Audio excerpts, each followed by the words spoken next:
意思，为什么我睡觉会打呼？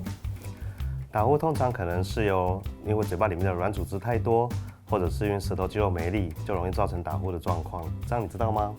哦。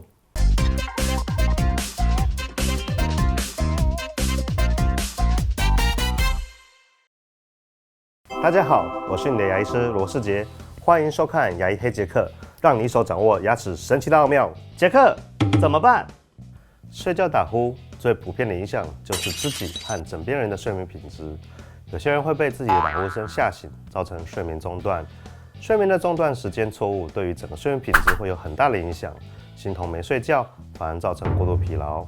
影响所及，重则造成休克、小中风、缺氧，甚至导致于脑死的情况。这也为什么要治疗打呼的原因。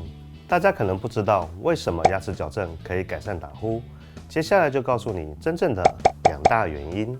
1. 改善打呼。睡眠呼吸中止症通常会伴随着打呼和磨牙，而打呼是呼吸扰流的声音，有可能持续打呼，但还没严重到呼吸中止的症状。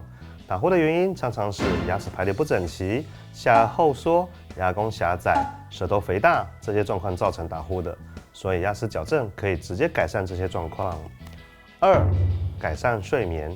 睡眠呼吸中止症与打呼的主要差异是，打呼是舌头的空间压缩到呼吸道，空气有进去出来的时候才会发生扰流，而睡眠呼吸中止症是舌头全部压迫到呼吸道，空气进不去。通过牙齿矫正让呼吸道畅通，减少扰流。牙医师会利用牙齿矫正把牙齿排整齐，把牙弓扩大，下颚前伸，舌头有位置可以平躺，就不会向下压迫到呼吸道。加上多做的口周肌肉训练，弹舌头、闭嘴巴，把口内的软组织变苗条，也可以减少软组织的量，让呼吸道畅通，减少扰流。降低音量，从大声变成小声，或者减少次数，从很多次变成很少次，就可以有效的改善打呼了。杰克，我知道了。我的案例中有一对夫妻，老公原本有打呼的问题，原本不以为意。有一天在睡眠过程中发生休克，送去急诊，才发现睡眠呼吸中止症比想象中的更可怕，它是个无形的杀手。在急诊完的隔天，老婆带着老公来做矫正，老公在做矫正的过程中，明显感受到呼吸状况变好，睡眠品质变佳。接着他开始努力运动、健身，因为他希望不要再次发生。